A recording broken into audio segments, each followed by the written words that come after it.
A C വാങ്ങാൻ plan ഉണ്ട്, എന്നാൽ റൂമിന് എത്ര ടണ്ണേജിന്റെ എ സി വേണമെന്ന കൺഫ്യൂഷൻ ആണെങ്കിൽ നമ്മുടെ റൂമിന് ആപ്റ്റായ എ സിയുടെ ടണ്ണേജ് എങ്ങനെ സിമ്പിളായി കാൽക്കുലേറ്റ് ചെയ്യാമെന്ന് നമുക്ക് നോക്കാം.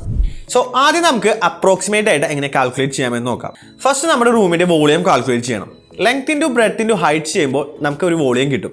ആ കിട്ടിയ വോളിയം ഡിവൈഡ് ബൈ 1000 ചെയ്ത് കഴിഞ്ഞാൽ നമ്മുടെ റൂമിന് എത്ര ടണ്ണേജിന്റെ എ സി ആണ് വേണ്ടതെന്നുള്ളൊരു അപ്രോക്സിമേറ്റ് വാല്യൂ നമുക്ക് കിട്ടും. ഇനി കുറച്ചുകൂടെ ആക്യുറേറ്റ് ആയിട്ടുള്ള എ സിയുടെ ടണ്ണേജ് കിട്ടണമെങ്കിൽ BTU കാൽക്കുലേഷൻ ചെയ്യണം. ഇതിനായി നമ്മുടെ റൂമിന്റെ volume into 6 plus number of doors and Windows into 1000 plus number of people into 500 ചെയ്യുമ്പോൾ നമുക്കൊരു വാല്യൂ കിട്ടും. ഒരു ടണ്ണേജ് എ സി എന്ന് പറഞ്ഞാൽ 12,000 BTU ആണ്. സോ നമുക്ക് കിട്ടിയ BTU വാല്യൂ ഡിവൈഡ് ബൈ 12,000 ചെയ്യുമ്പോൾ നമുക്ക് ആക്യുറേറ്റ് ആയിട്ടുള്ള എ സിയുടെ ടണ്ണേജ് വാല്യൂ കിട്ടും.